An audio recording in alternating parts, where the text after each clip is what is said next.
Hi everyone, I'm Daniel, and I am joined as always by Superfeng99, and we're going to start talking about the Circle Undone, the next campaign in our series of scenario reviews and campaign reviews. It is a good time to reintroduce ourselves. Well, you know me, but Superfeng99, would you like to introduce yourself again to the audience?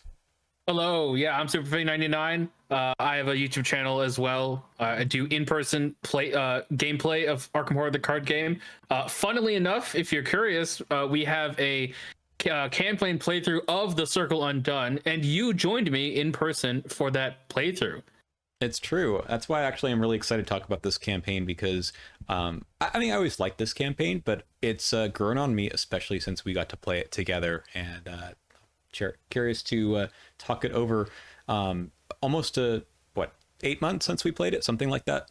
It has been a while. So see what we remember and want to talk about. So we start with the Witching Hour, which is the first scenario, but we're actually not going to start with the Witching Hour. We're going to talk a little bit about the prologue to this campaign, which is a little unusual because you get to play through as not your investigators. So let's jump over to TTS as we usually do, and Superfang is really great at leading us through what happens in these scenarios, and we will try to go through this part as quickly as possible since we know we like to talk about all the campaigns, all the scenarios a lot. This one, there's something to talk about, but hopefully not too much. Yes. So importantly, we're not going to go over in detail everything about the scenario, mostly because a lot of the scenario is going to be reused, or I should say used, in scenario 2 when that comes down. So we're only going to be talking about the main things going on with the prologue, kind of the idea behind it. The funny thing that I always talk about is that I love that in the campaign guide, it's like, if anyone ever forgot to read the campaign setup about like choosing your difficulty and assembling the chaos bag and wondering like, wait, it doesn't tell me to choose investigators because it normally chooses to do that. Mm-hmm. You got to not choose investigators before you do play the prologue, apparently. Wait. Yes. And so there is a very long piece of text for the prologue, basically describing how these potentially up to 4 other people have witnessed this incident at the Twilight Estate in the Silver Twilight Lodge in French Hill. Mm-hmm. And so the main thing is that each player, I should say, is going to choose one of these neutral investigators to control during this scenario. And each one of the neutral investigators will have a pre-built deck, kind of. They don't actually have a deck, they have a hand of cards, as well as an already set up play area. Mm-hmm. As well as them starting in a specific location and being waylaid by specific cards from the mythos. I really do like how they have it so that the narrative text is like basically setting up to be like, oh yeah, Gabriella has her bullet or her gun out and she's already shot a bullet, so she's only going to start with 3 ammo on her gun instead of 4, for example. That's true. It's like in media res, as for storytelling purposes, you're already in the middle of the action. Exactly. I'm gonna run through one example. So we'll run through Gabriella Misra. If you've chosen Gabriella, then you will play as her. And on the back of her card, it's going to show you that you begin in the Victorian Halls, which is the middle area. You're going to also place a damage on the Spectral Watcher, I guess, because you're able to deal some combat to it. You're going to start with the Fate of All Fools in Gabriella's encounter in threat area, I should say. And you only start with 1 resource, most likely because you were able to play your gun out. Yeah, costs 4 resources. Yeah. So like, here's your gun. It only starts with 2 ammo though, because of what it says, I think, right? Yeah, 2 ammo. Mm-hmm. She gets the physical training, and then she gets the rest of her hand, which is over here. I guess I'll lay it out. So every investigator is going to have a setup similar to this. And the goal of the scenario, which is actually spelled out later on in the campaign guide, is that you can't win, and you got to survive as long as you can. As long as possible. Yes. So you might ask, why do anything if we can't win? Well, why am I playing this? Yeah, why are we actually playing this? Which is honestly a good question that many people ask. Yep. The quote-unquote goal of the scenario is to die in a specific way, as opposed to immediately or by damage or by other things. The best way to see that is on the back of the agenda, because the agenda deals you more damage and horror the longer the scenario goes. But when an investigator is defeated, they will advance this agenda and read the back. So, a few options here. There are 4 different options. If you were defeated by the Spectral Watcher's attack, which is this enemy, and we're going to talk about this enemy later for sure, but this enemy, in effect, you cannot kill it. It will always come back, even if you deal it damage, but it does like double exhaust and stuff like that. Anyway, if that happens, then you were taken by the Watcher. So if Gavriela dies to it, then Gavriela was taken by the Watcher. If you were defeated by a monster enemy's attack, there's some monster enemies in the deck, then you were claimed by specters. If there was 7 or more Doom in play when this agenda advanced, and you were defeated by horror or damage dealt by the forced ability on Agenda 1A, then you record that your character disappeared into the mist. And lastly, by any other reason, you were pulled into the spectral realm. So yeah, these options are going to matter, and they're going to matter a lot later. So we will talk about them as they come up. So which one's the best one? The third one. If you can manage to stay around until there's 7 or more Doom in play, which is a little bit tough because, as you can see from the other side of this agenda, when it deals you horror damage, it's actually 2 damage or 2 horror instead if there's 5 or more Doom in play. So you got to make it like 2 more rounds past that, which is not easy given that you have investigators with very, very limited resources compared to normal investigators. So this doesn't happen that often.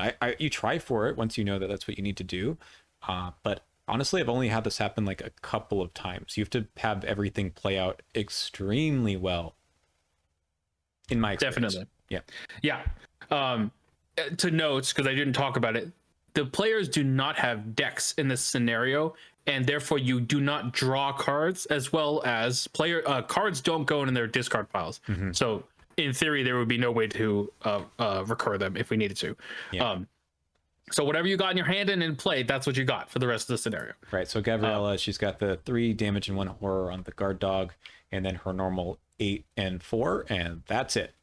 Yes, she does have 2 delay the inevitables. That's true. Her entire kit is about survivability. So Gavriela definitely, I think for me, has been one of the more common ones to survive just because of the kit she has. And potentially Valentino as well, because Valentino can reduce difficulties of tests, which is really important. Yeah. The other 2 investigators are kind of built to get clues. And you might be wondering, why are we even getting clues in this scenario to begin with? That is because when an investigator is eliminated, we place their clues on this act. And during the resolution of the scenario, we will record how many clues were placed on the act at the end of the game. And we will record that many pieces of evidence were left behind, which of course will come up later, as we have noted before. That I don't think is too terrible. Usually you can get enough to make a difference later. Yeah. And it, it lets you play Arkham a little bit, where you're actually using your cards to get clues and defeat enemies that will pop up. Yes. So I will note, right, Jerome starts in the office, and Jerome has his entire kit, his entire hand is all about investigating. So he has working a hunch, deduction, and fingerprint kits, as well as these 2 curiosities. So the one piece of tech that I have in this scenario is that if you're playing Jerome Davids, you play your fingerprint kit, you play a mag glass, and then you you take 2 actions to investigate with deduction and then with fingerprint kit, committing a curiosity to each one to get all 4 clues in 2 player. That is the best way to get as many clues as you can. Yeah. Notable that victory points on these locations don't matter. It's just that's also important. What are the other ways to die? So you mentioned the best thing is to get the disappeared into the mist. The other one that usually happens if you're trying to disappear in the mist and you fail to do so, it's the last one, pulled into the spectral realm. That one's okay. Yes. That one is fine. That one is honestly just the neutral ending. The other 2 are bad. Yes. So taken by the Watcher, I believe, is not the worst one. Is that correct? It's not the worst. It's not the worst one. Was claimed by specters is absolutely unequivocally the worst one. Yep. So if you can avoid that, That would be good. And we will, of course, talk about why later on. And it'll be very obvious why. Yeah. Yeah. All right. So, yeah. Yeah. That's the scenario. You just play until you die. Yes. I will say the scenario only has skulls. There's no other tokens. But this is pretty bad if this does happen to you.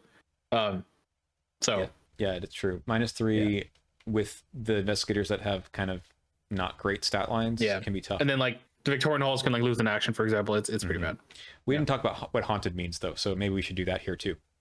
Sure. Yeah. Haunted is a new mechanic firstly introduced in this campaign and not really recurring. Effectively, it is just retaliate or alert, but for locations and investigating. So after you would fail a skill test while investigating a location that has the haunted keyword, after you do everything, you then resolve everything inside the haunted keyword. So, for example, if you fail to investigate the office after you do anything else, you would then choose and discard a card from your hand. It is similar to a bunch of the locations in Miskatonic Museum in Dunwich, but now it is codified into a keyword instead of forced, but it basically is forced. It is forced, yes. Now, there's ways to avoid this. There are cards that let you avoid keywords on locations, namely Read the Signs, which didn't come out until the next expansion. Yep. And there's some new cards that I think let you do this as well. I think, what was it, Mesmerizing something or other? Yeah, it's the new Hemlock Vale card. I think it's a skill, right? Yep. It basically blanks it like Read the Signs, but you can also commit it to enemies, so it has some flexibility there. What do you think of overall this idea of retaliate, so to speak, for investigation? Yeah, so I think that ultimately, and we'll talk about this when we talk about the campaign as a whole, I think that it is good design space to explore. It means that there are harsher punishments for investigating just kind of wildly, right? Instead, you really need to know the risk involved when you do investigate.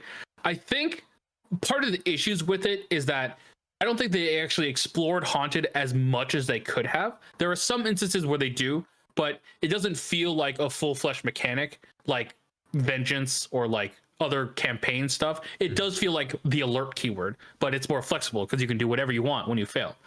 That being said, I think the trouble with Haunted is that it encourages a playstyle where having big number good as opposed to like being able to flex a little bit, like it basically punishes flex investigators for not having high enough numbers, for example. Do you think that's any different than retaliate and alert, though? That's a good question. I think that because retaliate and alert both, or I guess specifically for retaliate, there are ways to get around retaliate, like exhausting the enemy first, or like retaliate being only damage or horror. Like if Haunted was only you take damage or horror, it would be a lot not as bad. But some of the Haunted effects can be really, really bad. So stuff there. That's true. There are sometimes our enemies that have another effect when they attack, but I think overall you are right. So I think the criticism centers around, well, I thought I would just, play look what I found to get my clues, and now you get kind of crushed for doing that. And investigators who have lower stats that are trying to investigate because they don't want to just, they want to be a flex investigator, right? They want to do something good with all their stats that are maybe harshly punished. Yeah. I like it in general, but I don't really know how to answer those criticisms because I think that's true. I don't want to just play number big investigators all the time. They're already good. Yeah. Yeah. But, sometimes people say seekers or investigators in general that are getting clues all the time are never really punished for progressing the game. And this gives them a little bit of pause. Slightly. Yeah. It's weird because it gives them pause, but also encourages them to be even more gross in the stuff they're doing, Exactly. Yeah. Now, for example, sorry. I was going to say, if you recall, there are some locations in Carcosa that punish you for succeeding by too much when you investigate them. I think that is an interesting approach to combat the sort of having your number to be too big issue. That's a way to go about it, as opposed to punishing failure, if that makes sense. Yeah. The other thing that you can do is, and I think the reason why they introduced it in this campaign is that they have a lot of cards that are just events that get clues. Right. Something like Intel Report came out in Circle Undone, encouraging you to just discover clues without investigating. Right. That's true.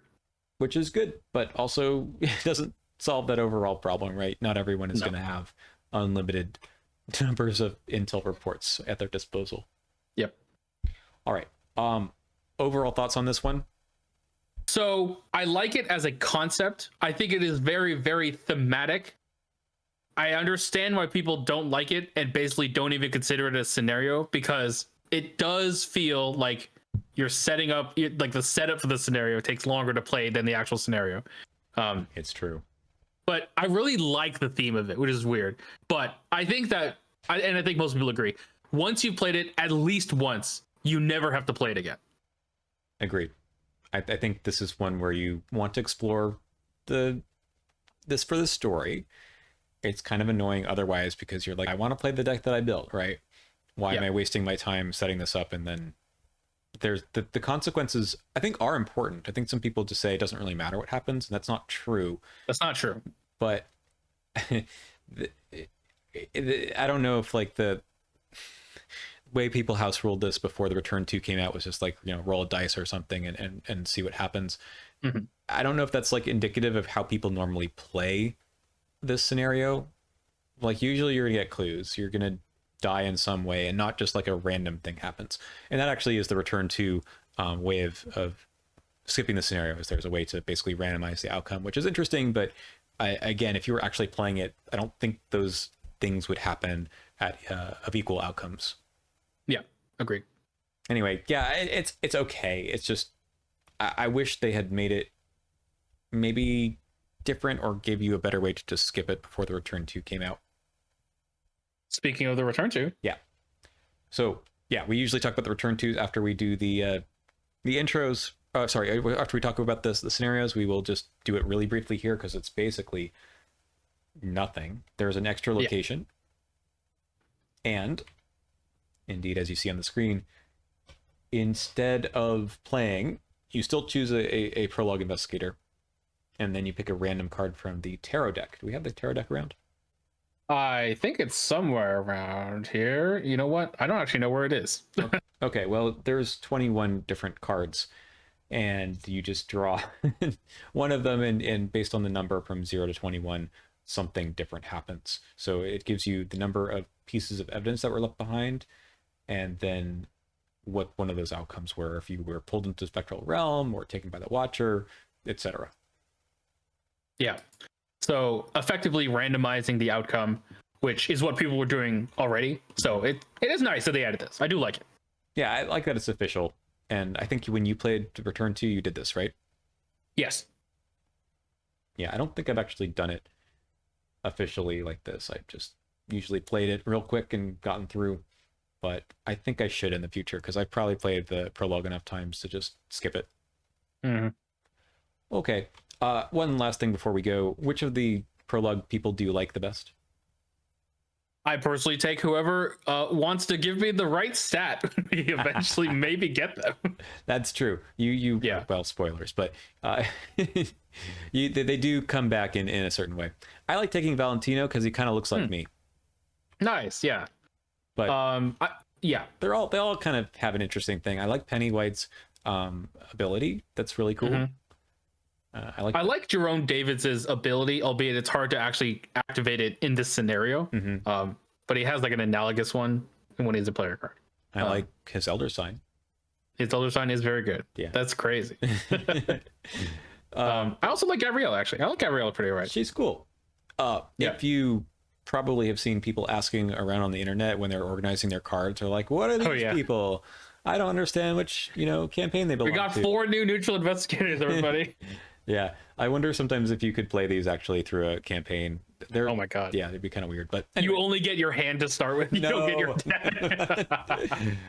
All right, we're gonna pause here and then actually talk about the first scenario. We're back, so we'll talk about when you get to choose your own investigators and play your own decks. But before you start the scenario, there's a little bit to read and some decisions to make. I really like this discussion with the fortune teller, and one of the options about your future. You alone stand in their way, she says, and you can say, "What can I do to avoid this fate?" or "This is bullshit." Indeed. Very choice and very impactful. If you choose to accept your fate, you will get 2 tablets in the bag, and you will. The lead investigator will earn the copy of the Tower 16 weakness, as well as 1 copy of the Ace of Rods player card, neither of which counting towards player deck size. This is not a fair trade-off. I don't know what they were thinking. 2 weaknesses. Yeah. That's the joke. Right. So the 2 tablet tokens are usually a little bit easier throughout the campaign. Yes. That is basically the other gist of it, is that I believe that accepting your fate is overall easier than rejecting your fate. So. But the Tower, if you've not seen this card before, it's brutal. When it was printed, I believe most people called it the worst, like the most difficult weakness. Some people even thought it was more difficult than Overzealous, which is very saying something. When we played as Carolyn and Diana, I had this and Overzealous. Oh god, yeah, that's right. Hey, you did just fine. I did. Well, part of it was I kind of knew going in, if you game this, right, so you cannot commit cards to skill tests. That's just not committing anything. I had a build where I had 0 skill cards. Yep. And I didn't really need to commit other things either, so makes sense. It was okay, but it's an awful card. This whole thing about keeping it in your mulligan. That's the real downside of it, is that you lose the draw on the mulligan. In potentially both mulligans, right? Exactly. So, the other version of this in the Return 2, they came out with a version called the Devil. And it might be worse. It doesn't let you play assets. Yeah. The only upside is that it only costs 3 resources, but Jesus, that card's rough. Yeah. Anyway, the Ace of Rods is another tarot card, so they both take up the tarot slot. So the other thing that I hate about these is it kind of locks you out of playing tarot cards, and you might want to do that. Yeah, because they came out in this box. That is true. And the effect of it is not very good either. It is maybe good in one scenario in this campaign, but otherwise I guess it's an extra action, but you had to take an action to play it if you didn't draw to your opening hand. So yeah. Yep. It's good in your opening hand, and otherwise it's clogging up your deck. Yeah, which is really bad because it doesn't have commit icons, right? Exactly. Yeah. Yeah. Anyway, so you do that. We talked about the tokens already, but then the setup is really interesting for a initial scenario. You are lost and separated. Absolutely. And in the woods. So the things to do to start is we need to have some counter sets, blah, blah, blah. And we need to put 5 of these witch haunted woods into play. And they are in a random order, as well as quote unquote randomly distributed among all the players as even as possible, starting with the lead investigator. So in a 2-player game, the lead investigator would have 3, and then the other one would have 2. In 4-player, they'd have like 2 and then 1-1-1, for example. And you have locations in front of you. These locations aren't actually they are connected, but you just can't move to other players' locations. Shall we? I'm just gonna pull from the top. Let's do it. All right. So this means that you're separated from each other. So you got to deal with everything on your own. We've got the overgrown barn. Yes, 3 shroud, 1 precludes, victory 1. All of these have victory, which is very nice. Reaction: when an enemy would spawn at a different witch haunted woods, you could spawn it here instead. Then it makes an immediate attack against each investigator at this location. This is a very weird one. One, it's not forced. I know a lot of people think that it's forced. It's not. You don't have to do this. But, and I believe this is true, someone has to be here in order to actually activate this. That's correct. I believe that's correct, right? Yeah, you can't trigger reactions if you're not at the location. Right. Exactly. So, I mean, if your fighter is like, I have nothing to do, send it my way, then it can be good. But if your Kluver, for example, is here, then like, no way, don't do it. Right. So the opposite is usually what you want to do, right? So if you're separated and you can't deal with an enemy that just spawned, you can give it to your fighter who's here. But how often is it going to line up like that? Exactly. All right, next. We got the Hermit's House. 4 shroud, 2 per clues, victory 1. Forced. After any number of clues are discovered from this location, each investigator at this location must discard an equal number of cards at random from their hand. Yeesh. That's bad. It's really bad. Yeah, that's bad. However, if no one is at the location, right, then no one loses any cards. Exactly. So let's see. What's some tech? Intel report. Intel report. Oh god. Does Sixth Sense actually say as if? It's That's as the if. question. Yeah. It is as if, so that wouldn't count. Doesn't count. There are some other cards that let you clue remotely. Right. But like look what I found level 2 or something. Yeah, so things that might not be in your tech and level. Seeking answers. Seeking I think answers. that counts. Yeah, That that works. would work. Yeah. Yep. Yep. But otherwise that's pretty bad. Yeah. Connect the dots if somehow there's a 5 shroud location out there. Oh god. I don't even know if there is. I don't think there is. All right, we got the Child's Treehouse. 1 shroud, 2 clues. Forced. When the last clue is discovered from this location, spawn the topmost enemy in the encounter discard pile to this location. And if there are no enemies in the encounter discard pile, you actually just discard until you get one. Okay. So this one's interesting because obviously you can game it. If you can like get all the clues but one, then you can wait till later, quote unquote, and spawn it then. Mm-hmm. So not so bad. And also 1 shroud is very nice. When I my blind playthrough through this campaign, I played as Leo Anderson, and 3 intellect bombs in this scenario against a bunch of low shroud locations. So It does. that was awesome. Yep. Yeah. Alrighty, next. The Abandoned Mine. 2 shroud, 1 per clues. You cannot investigate this location while you have between 3 and 10 resources. Inclusive. Right? Mm-hmm. Yes. I know a lot of people are like, oh, between means it's exclusive. And I'm like, I don't think so. No. Okay. But you can choose an investigator at a different Witch Haunted Woods location, move up to 3 of your resources to that investigator's resource pool, or vice versa, aka taking up to 3. Mm-hmm. I love this. Yes. It's my favorite ability. Also, you activate it. So in theory, they cannot consent to this. True. But it'd be nice. You'd probably talk it over. Yeah, this one's good. I like this. Because also, like, if you're playing your stuff, you're probably going to get below 3 immediately. So It's neat. It's only 2 shroud too. There's only 2 clues per, well, 1 per investigator, so it's not too bad. Yep. The Tainted Well, 3 shroud, 1 per. Investigators at other Witch Haunted Woods locations can commit 1 card to each skill test performed at this location, and vice versa. So you have a little min T-Fan ability, but coming the other way also. This one's cool. I like this. Yeah. Yeah. So we have 5 out here. So you only get 5, but you might get not these 5. Exactly. The Lonely Tree. This is the card version of that mine thing. So it's a 2 shroud. You cannot investigate this location while you have between 3 and 5 cards in hand. That is a lot harder to pull off than 3 and 10 resources, in my opinion. I agree. Free trigger, you can choose and discard a card from your hand. Then an investigator at a different Witch Haunted Woods location draws a card, or vice versa, so someone else can discard for you to draw. So quick reels question on this one. Can you investigate if you have the 6 and then you commit a card? You're still good, right? Correct, because investigate is about the initiation of the action. If it said discover clues, then no. Okay. Yep. Awesome. Well, I mean, that one's pretty all right. Yeah. Yeah. You can discard the Ace of Rods to make a better card. Okay, what do we got? All right. Last one. The Cairn Stones, 3 shroud, 2 per. First, after any number of clues are discovered from this location, each investigator at this location loses an equal number of resources. If you actually get impacted by that, that is bad. But there are, obviously, if you get to 0, then you're like, fine. So try and get to 0.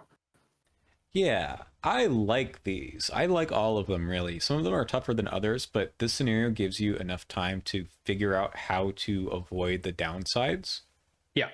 And I think that's super cool. I think I always enjoyed this scenario, and part of it is because these give you a little bit of a, I don't want to say mini game, but like you're trying to think about how do I make this work without it totally screwing up my plans.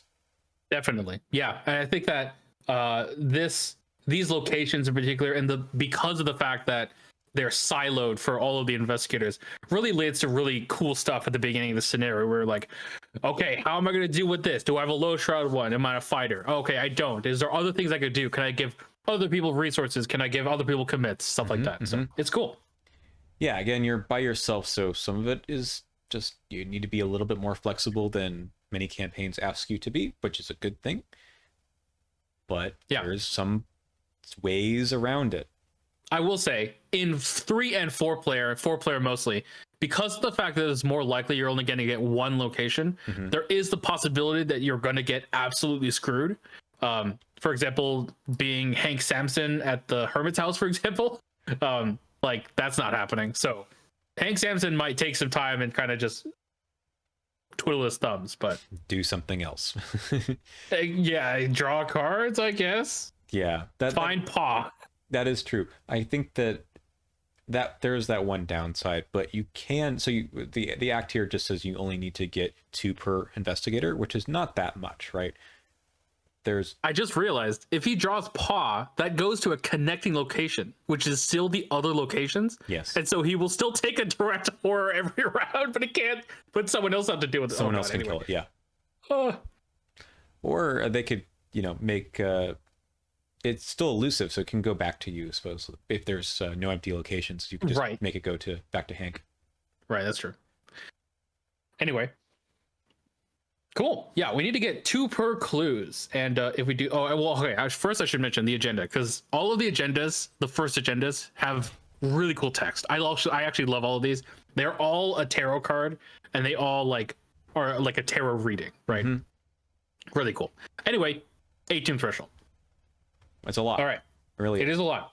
First act. So yeah, same text that we talked about. You cannot enter, blah, blah, blah. And then at the end of the round, you actually can spend the clues to advance. We need 2 per. We'll advance. Now, everyone gets another location. One of these Arkham Woods locations from the Devourer Below, from the Night of Zealot. Yay. I love when they reuse this stuff. I want to see more of this, right? Mm-hmm. Well, there's one card here that you don't want to see. Yeah. Just pull it out. Oh, God, where are they? Not that one. Not that one. That one. Oh, no, sorry. This one. Yeah. This one is also bad, but yeah. Anyway, so you go to one of these. You cannot cancel this. Correct. So let's just pull these out. And we're going to spawn a goat spawn at each one. But if there are 4 investigators, we also get a Relentless Dark Young. So specifically the lead investigator spawns the Relentless Dark Young, and everyone else gets a goat spawn. But everyone does get a chance to make a willpower or agility test to attempt to evade them or... Yeah. I have never played this 4-player, so the Relentless Dark Young has still never made an appearance in any game I've ever played. I've also never played this in 4-player, surprisingly, which is saying something. My blind playthrough was 3-player, and thank goodness, because holy crap, this thing's crazy. And the art is amazing, but holy crap, the heal 2 damage, the 2 damage and horror that he deals. 4 fight. If you're in a blind playthrough and your lead investigator is not your main fighter, you're screwed. Yeah. Victory 1, though. I like the Victory 1. Yeah, Victory 1's good. But these guys are not nothing either. So there's, up to 3 copies of the goat spawn. They have Hunter and Retaliate. 3 fight is not nothing if you don't know how to, get rid of them because you're not a fighter. But the 3 health. 3 health is also not nothing at 0. Yeah. And also, when they die, they deal horror. Jesus. To everyone, right? Yeah. Yep. That's crazy. I think these guys are tough. They're pretty tough. Yeah. And 3 health anything at level 0 is tough. Yes. And once you do defeat them, they go into the encounter deck discard pile, which means you might see them again. Indeed. And more often than not, you will. Because some things may be accelerating that. All right. That's you're also going to get... Oh yeah, you're also going to get a copy of Demonic Piping. Oh God. Okay, so that's what these 4 cards are. So I believe one of them is shuffled in any card deck, and the other 2 are put in the discard pile. Do you want to quickly? Oh, that's right. I forgot to bring the set out. Should we talk about it now, or do you want to talk about it during the encounter deck? Later. Okay, we'll save it for later. But there is a whole theme of encounter decay, encounter deck decay that makes what you get from the encounter deck kind of unpredictable. Indeed. Yeah. All right, that's done.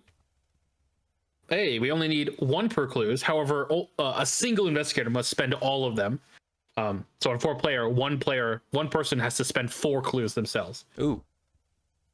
Can be tough. That's tougher than I thought. Yeah. However, flip it over, and yay, now we can actually go freely, and things are normal again. So locations are connected by the location symbols, as well as all the ones in front of you being already connected to each other. That's right. And that's important because all the squigglies are all connected to all of the other squigglies, and the Arkham Woods are all connected to all the other squigglies as well. And potentially, some of the Arkham Woods can connect to each other as well. That's right. Not in this example, though. No. All right. And we just need some more clues. So, if you noticed on the first act, it did say May. That's right. So the real hot tech for this scenario is you get 3 per clues before you advance. And then you well, not immediately, advance. because you have to wait for a player window. True, yeah, that's true. End of the round, so like you'll go through the Mythos phase and maybe advance at the end of Mythos phase or start at someone's turn. Also, you have to be important about who's spending the clues, because someone has to have all the rest of the player clues to spend. Yes. But if that works, then you're kind of set up. You're not in the hellhole that a lot of people end up in, where you're like, we're all alone and we have the goat spawns on top. That's really bad. Exactly. Yeah. So the next one is also spending a bunch of clues. And I think if you look at the number of clues that are out here, it's going to be roughly, I mean, it's not always going to be exactly the right number, but I think if you just clear off all of the victory point locations, that's enough to advance all 3 acts. Yes, I believe the minimum is 6 per clues. Right. Just with victory. So like if this one, for example, will place that one, that's the minimum. And so you have in theory a minimum of 7 per, because one of the Arkham Woods has 0 on it total. So you'll always be good, and also only going with victory once is enough. So do that. That's my recommendation. Yeah. There's no reason to ever investigate the Arkham Woods. Shall we advance the agenda, which might happen Let's do right it. now? Nice flavor text. We discard all but the last 5 cards from the encounter deck. Wow, okay. They got rid of some stuff for us. However, the investigators with the most clues in their play area must draw the topmost witch enemy in the encounter discard pile, which most likely there will be a witch enemy there. When we see witches, obviously, we'll talk more about why that kind of matters. Yes, and obviously this turns on things like Child's Treehouse, which is looking for enemies in the encounter discard pile. Other than that, though, we just have 12 Doom threshold. That's a lot. However, at the end of the round, you place an extra Doom on the agenda for each witch enemy at the Witch's Circle. What is that? Where? Where is that? Well, I guess we should probably advance the act. And boom, it's a location. Yay. This is cool. This is the first time they did a location on the... No, I'm thinking of Threads of Fate. I don't know why I forgot about Threads of Fate. Right, because there are locations... Are there location? Yeah, there are location acts in that one. Right? Yes. Yes. In Threads of Fate for sure. Yeah, like the cave, The train tracks. and the train tracks. All right, we have the Witch's Circle. So 3 shroud, 3 per clues, victory 2. If you can get that, that's really good. Revelation. So you put it into play in the center of the play area in front of none of the investigators. So you'll notice it has the plus symbol, meaning that it is connected to all of the witch haunted woods. However, it is not connected to any of the Arkham Woods, I believe. Not these 2. So Probably not not those 2. the other ones either. Correct. Because I think the plus symbol was the ritual circle from Yeah. Anyway, and then the lead investigator spawns the set aside Annette Mason at the Witch's Circle. Ba-bomb. She's here. Yay. So her text: 4 fight, 4 per investigator health, 4 evade, humanoid witch elite, retaliate. Force, after the enemy phase begins, discard the top 3 cards of the encounter deck. Spawn each witch enemy discarded by this effect at her location. If no witch enemies are discarded, we ready her. She has victory 2, which is also really good. So every round, or I should say every enemy phase, she's going to be producing more witches at her location. And forced effect on the Witch's Circle, every ready unengaged witch enemy is going to move once towards the Witch's Circle. So all of the witches are going to the circle, and that it does in turn accrues more doom from this agenda, potentially very quickly. It's a little bit like the end of the Gathering, right? Ghouls do the same thing. Yes, she has also 4 and 4 and retaliate, but only 4 per investigator health, which is nice. So she's kind of like a little lone ghoul priest. Yeah. The high ghoul priestess, I guess. Yeah, actually, doesn't the Ghoul Priest also have victory 2? 2, yes. Okay. kind of a similar deal here, but no Lita Chandler. No leadership. That's right. Oh, if only. Well, maybe Aaron could show up later. So we have an act that says either get all the clues or kill her. Yep. I believe there are no clues if the nemesis is defeated. Oh god. Is this a situation where it is impossible to get both? Is there a way to get both? There's no way to get both because yeah, it has advances. Yeah. Yeah, you have to do this. They're forced. If you get all the clues, you advance. If you were to kill her and then do so in some order that would happen. Yeah. Right. If you were to do it like with Roland, then you kill her, you advance, you don't get a chance to get the clue. Yep. Sag. Yeah. Anyway, victory 2 either way. Obviously very good. I mean, I think that's the scenario. Is that correct? That's it. Very simple. But not easy. There's also definitely a bit in the resolutions about extra victory points though. Indeed. So there's a lot of resolutions actually, but mostly just to account for if you had the Witch's Circle come out or not. If you didn't, there's some stuff over here about how the witch's spell was cast and stuff like that. However, that's not the main part. The main part is here. If you either defeated her or got all the clues, you're gonna get some backstory about her and then the witches and also Aaron. But ultimately, the witch's spell was broken, and then you get these new things, mementos, discovered. So on this side, you get the mesmerizing flute and the ritual components. On the right side, you get mesmerizing flute and scrap of torn shadow, which I think actually matters, right? It kind of does. Kind of, but I like as in it's not like it's just another thing. It's like it does something in the future, specifically checks one of those two things. Right. I don't think it blocks you from doing anything in particular. No, definitely not. It's like a minor thing. Right. You also get a bonus experience as well, so that's nice. So you get a total of, I think it's 8 if you get all of these and there's no Relentless Dark Young or something else that we haven't seen. Correct. Yeah, so 5, 2, 7, and then 1 extra. Yeah, so 8's a nice haul for an opening scenario, and definitely it's good to strive for that. I think it's very, very possible. This is a tough scenario, but not unmanageable. I like this one a lot. Yeah, this is really cool. I will mention one thing about the agenda flip.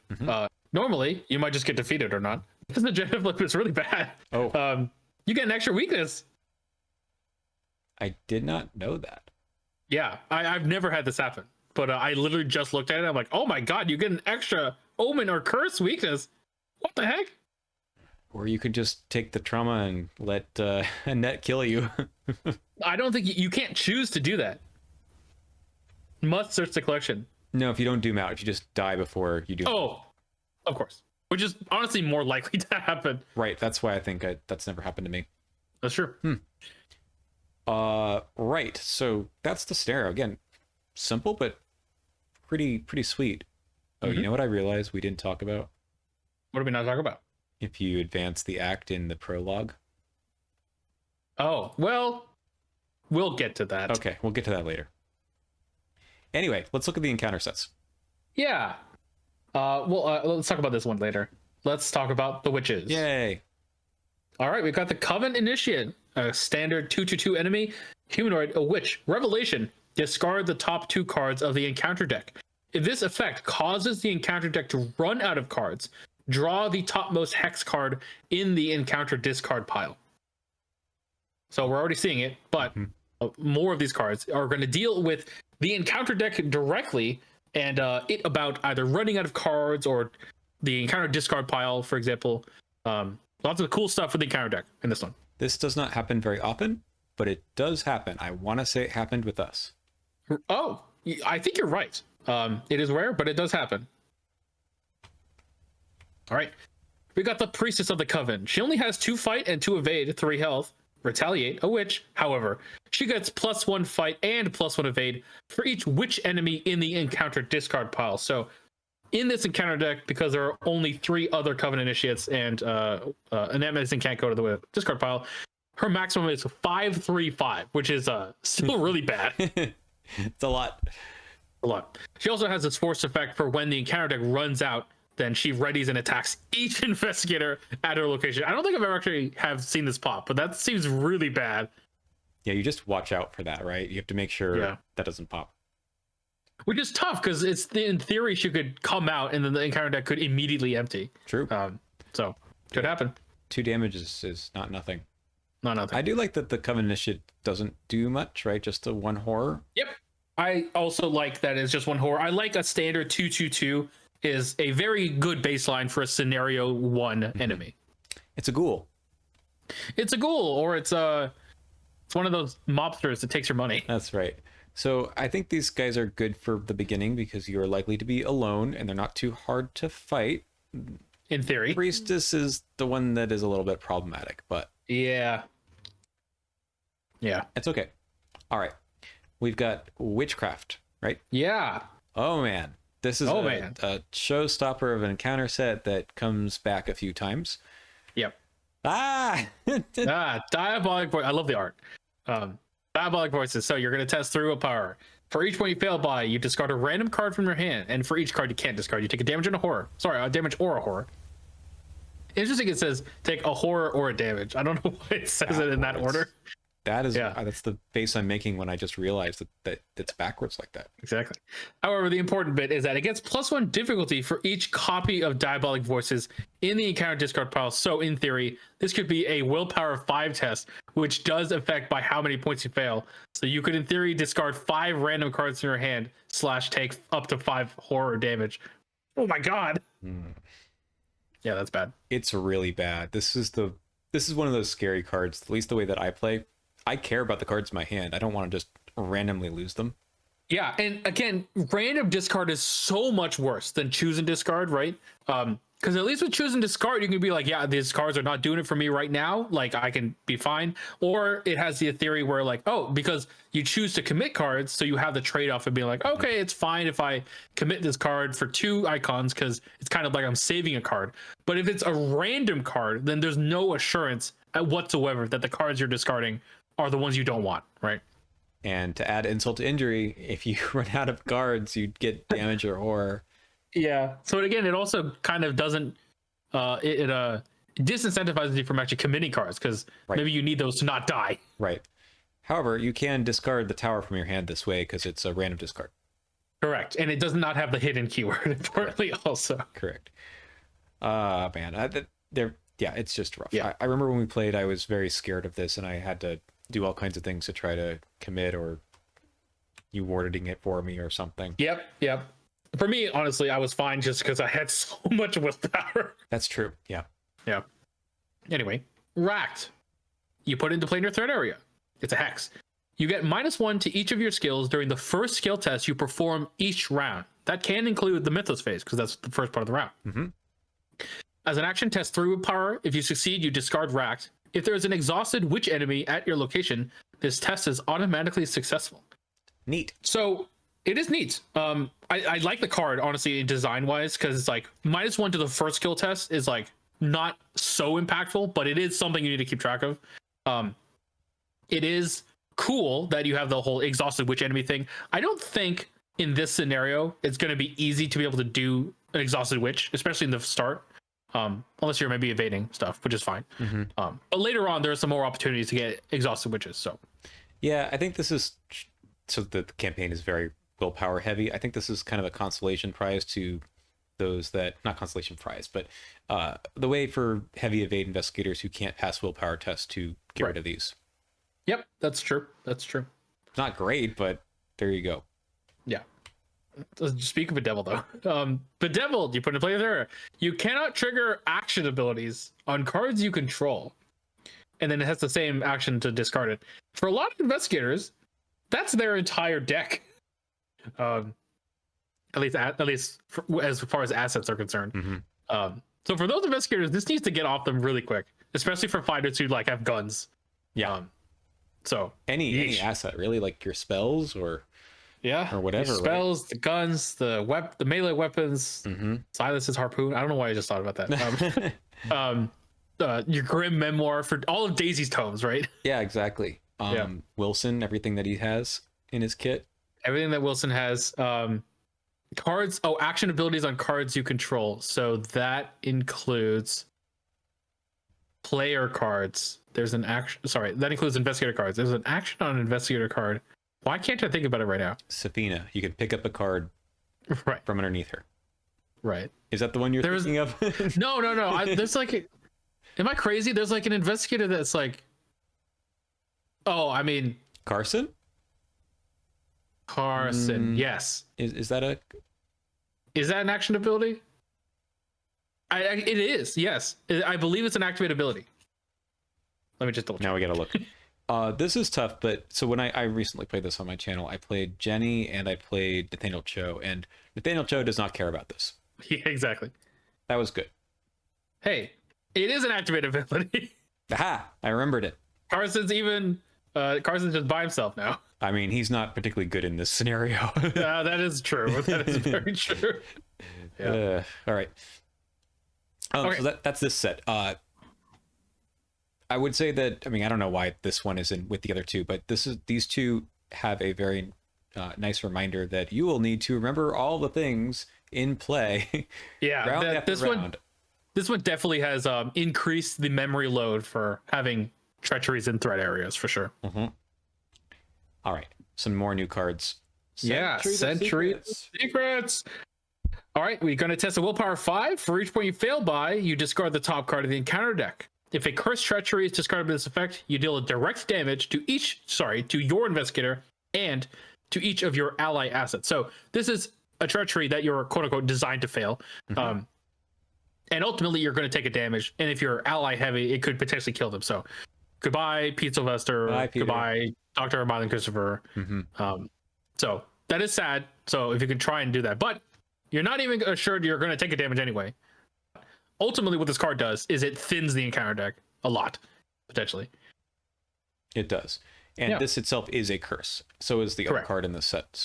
And so is Diabolic Voices. Yes. We can get these You into can put more to that. Yeah. Okay. Yeah. The Return to made this a little bit kinder in some way because it does direct horror instead. One of the criticisms of this card was there are so many good allies that just die. That have 1 health, yeah. Mm-hmm. That is true. But I do like it for, your take card or whatever else that you might throw in that is a guaranteed fail, basically. Yep. And sometimes it just doesn't do anything, which is sometimes nice. Mm-hmm. Alrighty, Evil Pass. So you can only have one of these in your third area at a time. If you already do, then you discard Engage Surge. Force effect. When the encounter deck runs out of cards, you take 2 horror and test 3 willpower, and if you succeed, you discard it. Otherwise, it stays in play for the next time the encounter deck may run out of cards. Mm-hmm. Okay. This card is cool. This is a neat card, just because everyone wonders. It is a trigger when the encounter deck runs out of cards. So you take this test. If you succeed, it discards, and then you reshuffle the encounter. Yep. Exactly. Which means that there's extra upkeep during the Mythos phase where we're like, okay, we're going to empty, draw a card. Okay, everyone needs to make this test now.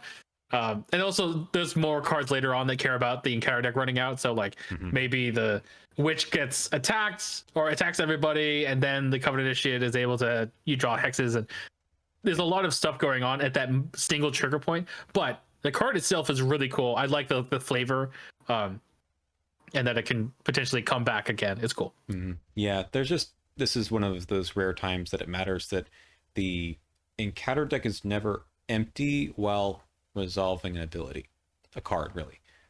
Never empty until that happens, right? So if you discard the last card, the deck is empty. You do this, but usually there's never at a point where it's just empty, right? So if you draw the last card in the Mythos phase, it's not empty during the investigation phase. You immediately reshuffle it. So if you were to defeat an enemy during the investigation phase, it's the new discard pile. Yep. Anyway, just thought I'd throw that out there because it is really kind of confusing once you look at those rules. Are like, wait, when does this happen? Yeah. All right. Power tests, I guess. Wrecking Fear. Yeah, 2 more willpower. So, by the way, for all of those people who are wondering, is this the reason why everyone's saying that it's good to have willpower in this campaign? Potentially, yes. Like Rotting Remains can just kill you. Frozen in Fear in this scenario at the beginning. You being by yourself, potentially having an enemy and having a constant extra action to fight it or evade it. Mm-hmm. Yeah, that's bad. That's bad. There's also Ancient Evils in the deck. I forgot it was in this deck. Well, you might not see them, right? So all of these can kind of get randomly discarded through these effects that we've already seen. That's true. Which is an important part of the design, I think, of this campaign, which often pulls this trick. So yeah, you get screwed, but also more than likely you will discard one of these. Yep, that is true. It's also the campaign that introduced Diana, so I think they expect you to cancel some of these things. Oh, for sure. Yeah. Yeah. All right. New thing. So, as a reminder, after the first agenda advances, you're going to put one of these into the encounter deck and two in the discard pile. All right. It has Surge to begin with. All right. Revelation. I love the text that they have to put this first, because you're like, what the fuck do you mean? If the Piper of Azathoth is in play, you deal a horror to each investigator at its location and at each connecting location. Otherwise, you put it into play next to the agenda deck. Importantly, it's not attached to the agenda, so it doesn't go away when the agenda advances. It's just next to it. Mm-hmm. If there are 3 copies of Demonic Copy in play, discard them and spawn the Piper of Azathoth, engaged with its prey. Importantly, it does say from any out of play area, including the victory display, because this guy has victory and is huge. All right. 7 health, 5 fight. 7 health, 5 fight, 2 evade, monster, elite, prey, least remaining sanity, if that wasn't good enough, because they're going to engage with that. Alert and hunter and retaliate, all the keywords. Forest. When the enemy phase ends, Piper of Azathoth attacks each investigator it is not engaged with at its location, regardless of whether it is ready or exhausted. I always forget reading this, and I'm like, what are you talking about? Everyone gets hit, no matter what. Everyone gets hit, no matter what. Yeah, man. Okay. Man. So how does this guy spawn in this first scenario? So as you said, only one of these is in the encounter deck. Yep. The other 2 are in the discard pile. So you need to reshuffle the encounter deck and then draw the other 2. Correct. So there are a lot of people online that talk about tech cards for this campaign.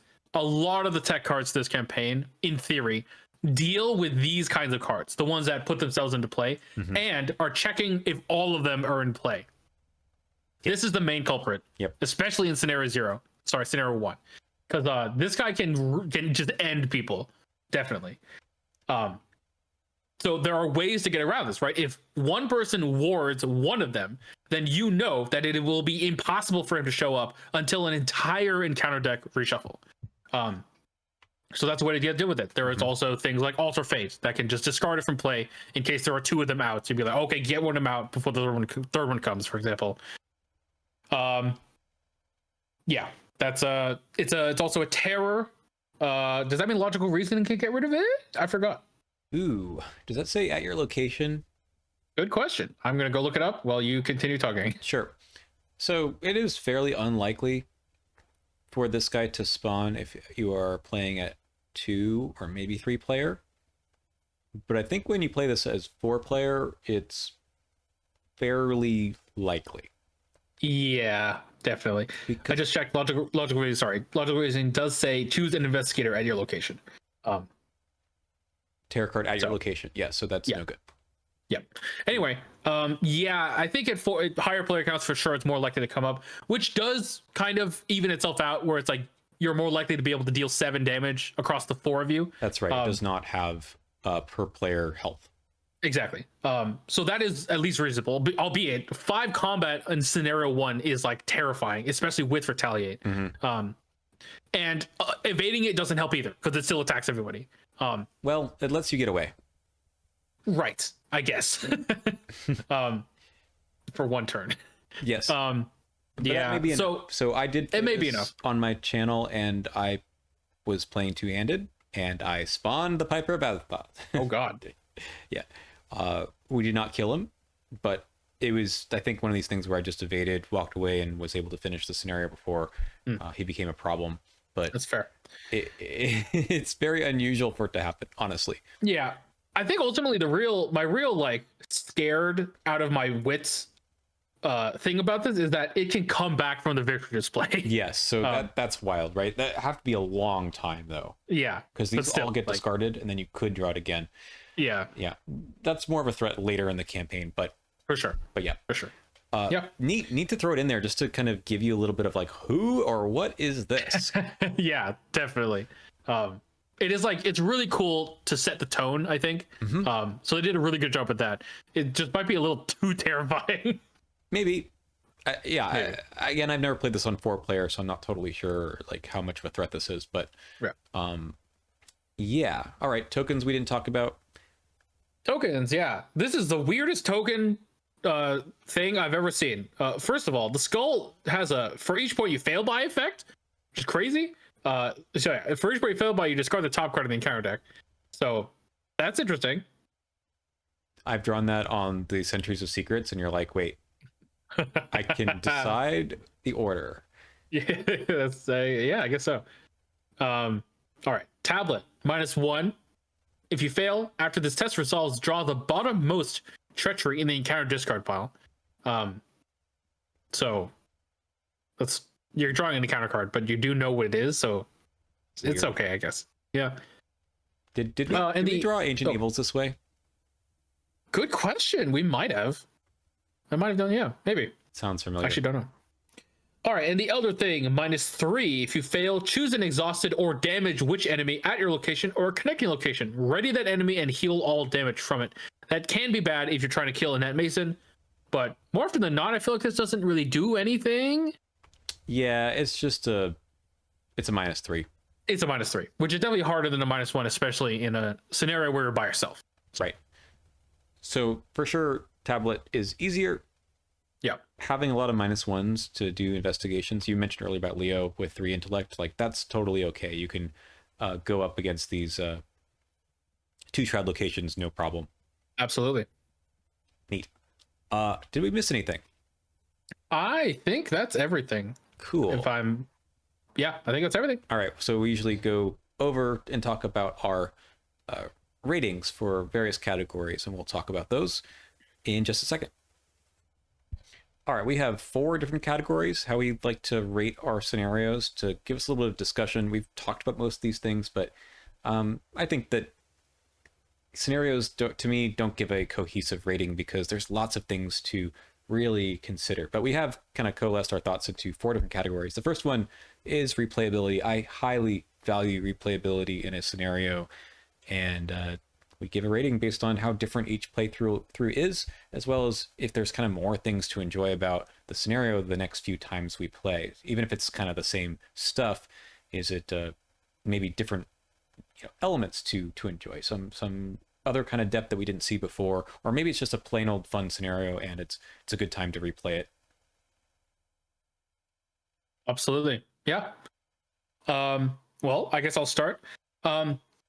I actually really do like the replayability of this scenario. I like the random location setup at the beginning. I like how you're not always going to get all of them in play, and I like how some of them are really interesting and still leads to interesting. You're not at the whim of the randomness of the locations for the most part. There are some circumstances where it may be bad. Mm-hmm. That being said, obviously, well, actually, one more thing I should add. I do like the fact that you can go for 2 different endings, either killing a net mason or getting all the clues off, depending on whichever one seems easier at the time, or perhaps for a challenge, for example. Mm-hmm.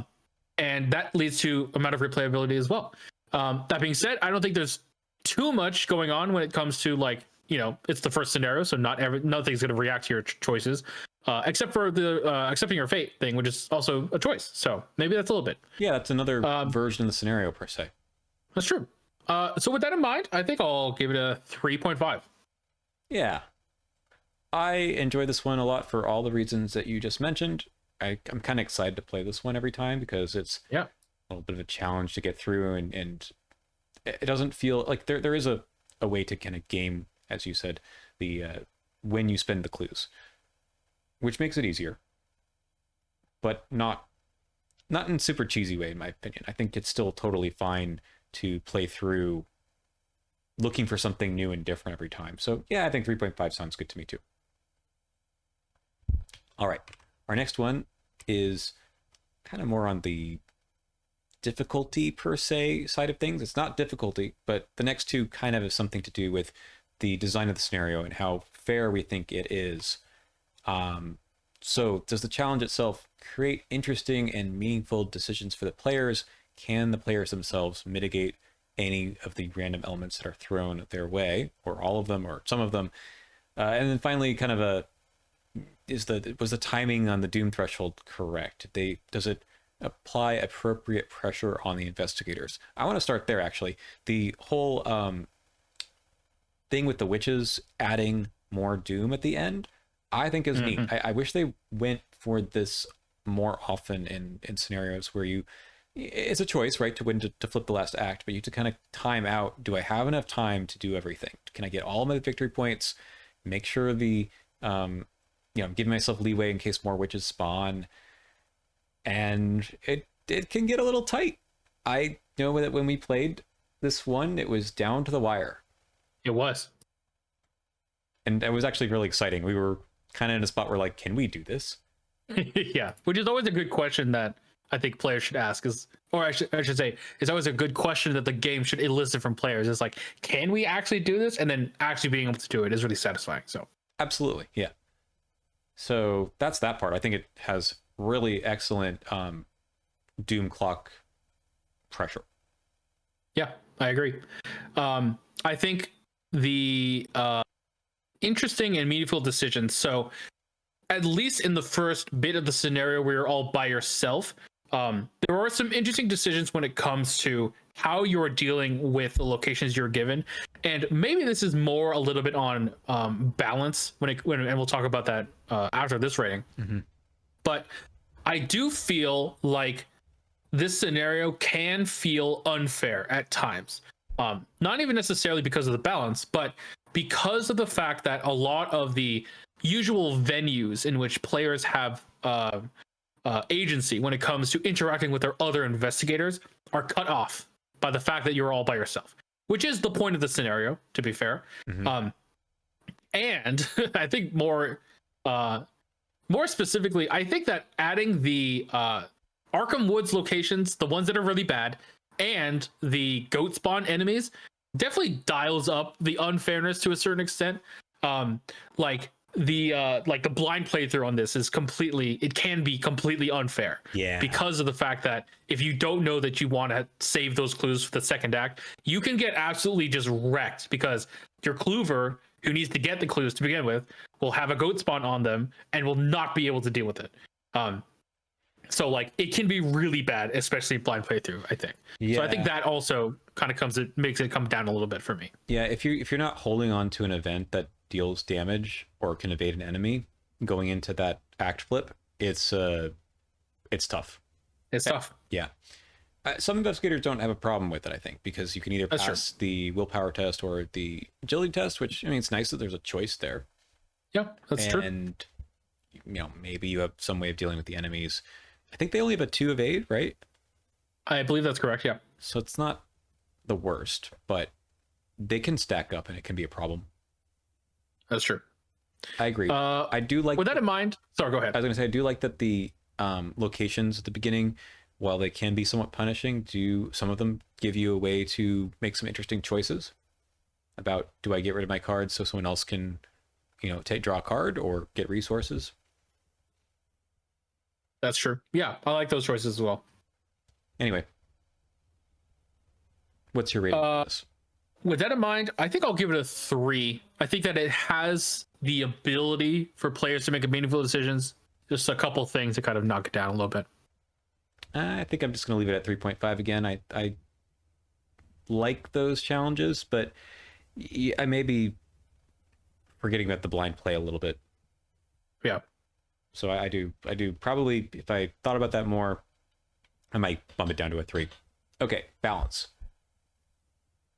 Yeah, so we talk about, can you just bring anyone you want to the campaign and do well? Because, on a blind playthrough, especially, how are you supposed to know what the campaign is asking you to do? Can you roll with those punches though after you start, or you just like hit really hard with these willpower treacheries or other issues too unfairly?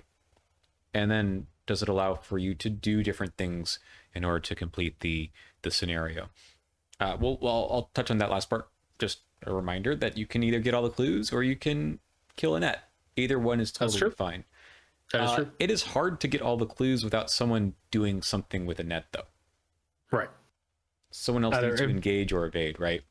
Yeah. And I feel like a lot of people's strategy for that is send the fighter in and have them tank a hit, for example. Mm-hmm. I guess we forgot about the other way to kind of game the Annette thing is that you can just take her away from the witch's circle. Right. So she doesn't start accumulating all the doom because the agenda only cares about that if they're at the witch's circle. Correct. It's a strategy. it's certainly a strategy. Yeah. Anyway, how about the other part though? Yeah, so this is a really interesting question for this scenario because of the fact that everyone's siloed. I think that it is an interesting thing to think about it because the scenario does do a lot to ensure that other investigators can still do things at the beginning. We were talking about Leo Anderson and him being able to investigate 2 shrine locations if you've accepted your fate, just because there's so many -1s in the bag. That being said, I do think that some investigators just sometimes can be out of luck with the first beginning where they're just like not doing anything. Whether or not that is like an issue of the balance of the scenario or its intended purpose is still a question. But I think that it does have, like, if we think about it, like, I guess objectively, like that is inherently imbalanced, quote unquote. Mm-hmm. But maybe that is what they were going for. Carson Sinclair. Yeah, rip. Gosh. Yeah, I agree. I think that I like that the game will push you, if you already knew that you're supposed to do this, to build a little bit of flex into your deck and not just be one note all the time. So in true solo, not that I've played true solo in this campaign, you're kind of doing what you normally do, right? That is true. You can get all of the clues before you even advance. That's right. That is true. Do you get all 5 locations? That's crazy. Yeah, you do. I think so. Anyway, that's funny. So like in principle, I don't have a huge problem with that. I know that it's something the campaign wants you to do, and it will come back to this idea later too. Yeah. There's no subtlety though. It's like, here you are at the beginning. That's true. I think one extra thing I wanted to chat about with balance is the fact that this is a willpower heavy campaign. Yes. I wonder if for me personally that like knocks it down a half point for every review that we do. I honestly don't know how to deal with it. The question is having so many willpower tests actually cause for imbalance? Because like other investigators that don't have as good willpower, they can still do things. It's not like they're completely unable to do things. And obviously, if you have other investigators that have high willpower, they can sometimes deal with those problems for you. Mm-hmm. Taking the action tests on treacheries that are in your threat area, or having rogues send them off to other players with better willpower. That being said, I think that like, I guess that's my question. Like, I don't like it. Would that affect every single scenario in this campaign that has these density of willpower tests? Because this is like the first scenario that we've seen in a while that has literally every single test is a willpower test. And it's not the only one. And it's not the only one. It is something that they do seem to balance in the return to, which is interesting to see. There's a lot more agility tests in the return to as compared to the base game. And I would say that every campaign since this one, so Tree Meters on, they don't go down this path. I agree. Like they usually have horror and damage / willpower and agility analogs for most things. Mm-hmm. Well, so let me ask you, what is bad willpower for this campaign? Is it anything less than 4, or is it less than 3? What's a threshold you would say I'm not going to play this investigator? I think personally it's 2 or lower for me. Like if someone had 3 willpower, I think that's fine.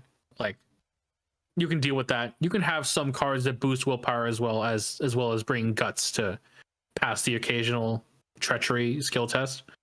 But it's when it becomes 2 or less, it becomes really difficult to be able to overcome some of the things that are debilitating your actions, like the frozen in fears or the things that can't allow you to activate abilities on assets you control, right? Yeah, I think it's diabolical voices for me. Like if you are at 2 and you're failing those by, Oh god, 3 or 4, and you're just losing all your cards in hand every time, you can't really play the game. Yeah, that's true. I think for me, it's a card that comes up in a later scenario that really affects the willpower stuff. But it's yeah. So how do I answer your question? Gosh, I don't think every scenario is as bad as this one and the other one that basically is all willpower. Yeah. So I think it's okay, at least from my perspective. I'm going to dock it for that here and in that scenario, and probably it's not a big deal anywhere else. That's true. I agree. Shall we finally get to giving points on this? Yep. We talked a lot. 2.5. I'll give it a 2. I was literally about to say 2.5. All right, good. All right. Last one is the experience. This is where we talk about is the gameplay interesting and new and cool? And then also in a general idea of, does it fit into the overall fiction that the scenario is trying to evoke? We talk about the theme, maybe even the art a little bit here, if it's especially noteworthy. Yeah, the overall experience. Yeah. I really like the theme of the scenario being lost in the woods, if you will. And you are literally lost in the woods by yourself. I still don't know why you're there, but That's true. You kind of just show up in the fog and you're like, okay, I guess we're here to do stuff. But I love all of the locations, because as we talked about earlier, they're really flavorful and really add a lot to the scenario when it comes to what their locations represent, because they're all like spooky things you would find in the woods. Yeah, they are. Why are these pile of stones here? And none of them are haunted. That is true. Yeah. Anyway. That is true. Yeah, I agree with that. Yeah. Yeah. I mean, I also think that the gameplay loop is really interesting. I really like the idea, the concept of everyone is separated. I think that's a really cool thing to try out. I think they do it well. Me too. And yeah, I mean, I think it's cool. I would give it a 4.5. Nice. I'm also remembering that I have the lowest willpower that I've ever. I'm going to put it at 4. The lowest willpower I've played, I think, is Joe Diamond in this one, and it was fine. There's ways to boost Seeker's willpower, but I don't know about Rogue. That's a little harder. The Rogues just kind of give it to other people. Yeah, I mean, you can manage. So if you've played this with like 2-1 willpower investigators, like, let us know. Yeah, please. I want to know how it went. Maybe you played Monterey Jack and bought higher education and didn't care about it afterwards, but if you played like Finn and Winifred or something, that might be interesting to hear about. Okay. Yeah. At this point, we conclude our normal discussion, and we're going to very briefly, because man, we've talked a lot, talk about the Return to and how it switches up a few things, and that we will do next. If you've not played the Return to and you want to end things here, cool. Thanks for being with us, and we'll check you out next week for At Death's Doorstep. We're back. We have some new locations. A lot of Return 2s give us some more random locations to throw into the mix. And we've got 5 more? Yes. So we got 2 more Witch Haunted Woods and 3 more Arkham Woods. Oh, okay. Yeah. So. All right. It's the Witch Trees. Oh my God. That art. Yeah. Damn. 4-1 per. You can take a direct damage and direct horror. You choose an investigator a different Witch Haunted Woods location. That investigator heals a damage and horror. It's cool. Oh, I think I remember when I played this my first time, I was Calvin. That was nice. Oh, that's cool. And we have the Unmarked Graveyard, 1-2 per. This is the same thing as the Child's Tree House, where you get an enemy. Instead, you get a Hex Treachery instead. Cool. Yeah, it's pretty neat. Okay. I like the variety. Sounds good. All right, we got 3 more Arkham Woods, and I should mention, one thing that the Return to does do is it removes one of the Arkham Woods. The Quiet Glade, aka the one that had 0 clues. I don't know why they didn't remove the Twisting Paths. That one's still in there. But also, when you are randomly choosing Arkham Woods locations, you can include the Return to the Devourer Below encounter set if you want to. Have we talked about these? Wait, yeah, we did. Way back when. Yeah, so there's 4 more Arkham Woods that you can choose from. We've seen them before, but they are similar to the other Arkham Woods ones. So yeah, that's cool. But there are also 3 more additional new Arkham Woods cards for this specific scenario. So I think this is the only time that we've ever gotten reference to Return to Night of the Zealot, right? That is true, and probably never see it again. True. Sad. Anyway, let's talk about the new ones. We have the Hidden Path, 2-shot 1 per. During the enemy attack step of the enemy phase, instead of their standard attack, each ready witch enemy at this location attacks each investigator in play. Attacks made in this way do not cause the enemy to exhaust. So that means that they attack everyone, no matter where they are, correct? Why? Yeah. I mean, yeah. the witches are only the 2 damage one and the 1 horror one, so... Yeah. Yeah. At least it doesn't say goat enemies also. Oh, gosh. Yeah. Okay. Place of Power, 3-shot 1 per. While you are at this location, you cannot cancel or ignore card or game effects, and each encounter card you draw gains peril. No, Diana! Diana, get out. Get out. Each encounter card getting peril is funny. Yeah. But otherwise, I think it's fine. Yep. Bootlegging offer. Hey, there's people in the woods. 1 shroud, 1 precludes. After you successfully investigate this location, you discard a card from the top of the encounter deck for each point you succeeded by it. This is a cool effect. I like that. Yeah. This also has an encounter deck runs out of cards. Each investigator at this location takes 2 damage because I guess the people at the bootlegging found out that you were trying to mess their stuff or something. It's because Evil Past is not in the deck anymore. Oh, that's true. Yeah.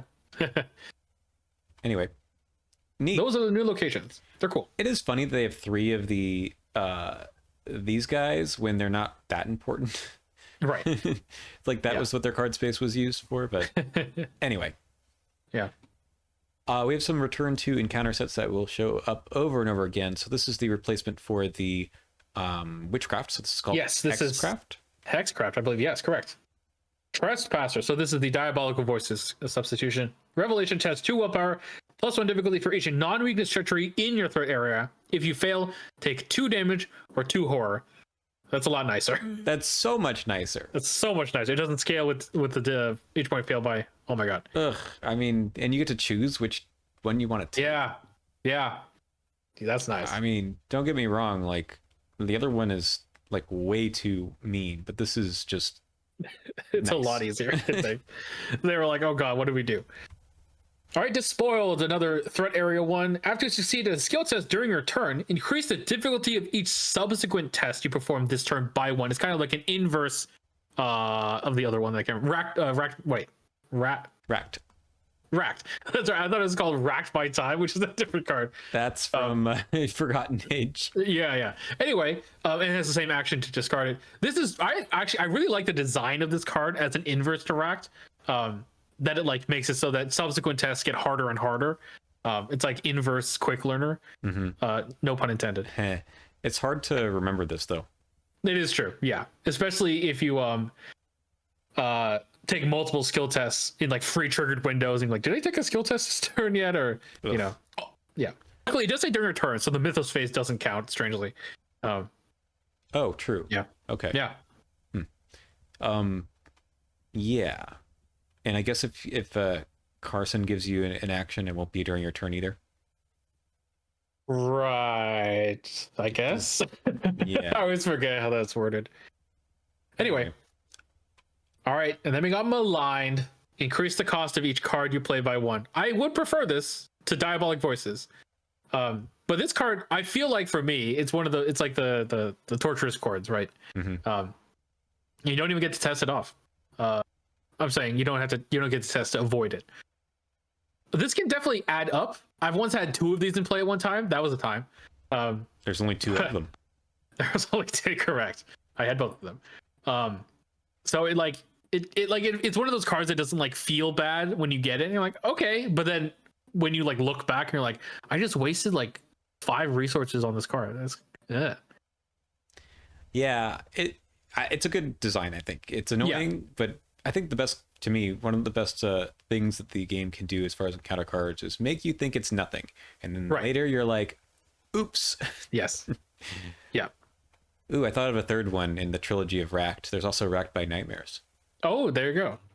Anyway, Vice and Villainy. This is a replacement for the aforementioned Evil Past, I think. Correct. So you attach it to a non-permanent asset you control, limit 1 per asset. When the encounter deck runs out of cards, you have to discard the attached asset, or /and. When the attached asset leaves play, you test 3 willpower. If you fail, you attach it to a different asset. So, like Evil Past, it will every time the encounter deck runs out, it does something bad to you, and you have a chance to get rid of it. But if you don't, it continues to do bad things. This card is cool. I like the design of this card. Because again, it's one of those things where the other one was 2 horror that you couldn't avoid. This one, it's correct. Losing an asset. Okay. Yes, which is like okay because you can kind of time it where you're like, I'm going to attach it to my gun, and by the time the encounter deck runs out, it'll be empty, so I'll have a chance to discard it for free, kind of thing. Yeah, good. Oh, I mean, it's cool. I like it. Yeah. I mentioned this one earlier. It's the other version of Centuries of Secrets. Yes, test, but it's an agility test. Yeah, that's wild. Yes. And it deals with it is also curse treacheries, and it deals direct horror instead of direct damage. I like this because it did allow some agility tests to come in. It flips it on its head. It's horror instead of damage. It's cool. Yeah, I think there's more. Although I don't know what the ratio is these days, but I think there's more 1 health 2 sanity allies than there are the reverse. Yeah, that's true. Yeah. All right. This is the substitution for Ancient Evils. Impending Evils. It has peril. You must either take a damage in a horror or put it into play next to the agenda deck, and it gains surge. If there are 3 copies, you discard them and advance the current agenda, no matter what. Okay. I like this card, but it is way easier to deal with than Ancient Evils. Absolutely. I'm pretty sure all I really do is I put both of them into play, and then I eventually just and then I take damage into horror forever. What do you usually do? Maybe. I think that it's somewhat nice to take the damage in horror and not get another encounter card that you don't know. That's true. Because it might be worse than take a damage in a horror. That's true. But yeah, I think when the first time it comes out, I'm happy to take a damage into horror, and then before the encounter deck reshuffle, I can just put them both into play and just not care about them, right? But yeah, I agree. Like, taking a damage in horror is not even that terrible anyway. No. Yeah, if it was like take a damage in a horror and a gain surge, I'd really think about it. Yeah, if it had surge regardless, yeah. Right. But yeah, like like Ancient Evils speeds up a lot of games because it's unpredictable about when the agenda advances, and it can be multiple agendas that it advances quickly. This basically you never advance the agenda. I think so. I've never seen this like hit all 3. Nope. Yeah, me neither. Yeah. I guess you could be in such a situation where you have no like 1 sanity and 1 horror, or 1 sanity and 1 health left to take, but right. But again, that's a thing where exactly, you should just die, because that's usually better than advancing the agenda, even if it's the last agenda, especially. Right. Yeah. This makes a lot of scenarios in this campaign easier. I think that they should have not made it quite as bad, but there it is. Yeah, there it is. We have another thing to talk about. Yeah. So during the setup of the scenario, we have another Act 4 that it will come into play when Act 4A also comes into play. And we have a third objective. Okay, so I'm going to read this. The objective has 2 precludes, and if there are more than 1 per investigator, exhausted witch enemies at the witch's circle, investigators at the witch's circle may spend the requisite number of clues as a group to advance. Okay, I just want to clarify with you, because I feel like there are still some disagreements on when you can do this. Because it's not a clue act, it is an objective act. And therefore, whenever the timing of the objective happens is when you can do it, I believe. Oh no. You put me on the spot. As in, and this is the main thing, is if there are, let's say there are 2 players and there's 3 witches at the witches circle, if they all attack someone, can I then advance this? Because there are 3 exhausted witch enemies. Right. I believe yes, because it is a May, yes, but because it's not a spend clue one, which happens during free triggered ability windows, objectives happen whenever they happen. And so therefore, it would check the objective when they all exhaust, and then you can spend the clues. And then it happens. Am I wrong? I mean, I have to look at the rules. I think there's Yeah. like I agree that that's a little usually the objective ones is like a force trigger. But Right. I think though that sometimes the objective is modifying the way in which you spend clues. In which case it's just a spend clues one, and it should happen during the investigator phase. Sure. Probably before I put this up, I will like post what the rules exactly say on this, but one way or another, the intention can't be just let them all attack you, right? Well, I mean, I think that it's not unreasonable that that could be a way to do it, because then it's still also hard to pull off, to be honest. Imagine if you're playing 4-player, right? There's only 5 witches in the game. Right. Yeah. You You have to get them all out. Yeah, you have to get them all out. And they also all have to be at the witches circle, importantly. Yeah, and you still have to deal with the doom problem. Right. Yeah. It's hard regardless. Yeah. I don't know. I mean, like on the one hand, sure, maybe like the way it's written is maybe permissive, but there's a lot of weird stuff in this particular Return to that is not well edited. Yeah, that is true. So I guess that's all I'll say. In the next scenario, there's a location that has no connections. Yes. The way it was printed. It has been eroded. Yeah. So should be fine. And but this one has not been clarified, I don't think. no. That Anyway, being said, yeah. if you do end up doing this, there's a new resolution. Which is over here, and I always forget. Yeah, that's right. So R5, you record the witch's spell cast, but Aaron wants to meet. That will matter later. But you also, I think, get some experience. You get 3 bonus experience, so you still get the amount of experience you would get if you had done either of the other routes. Mm-hmm. It's still 8. Correct. Or plus whatever if you're playing 4-player. Right. Yeah. Okay. I mean, I like the Return to. I would say other than Impending Evils, which is kind of, I don't know. It needs something else. I really like the Return to encounter sets in this entire campaign. I think they're really I agree. good. It really smooths them out, I think. Yeah.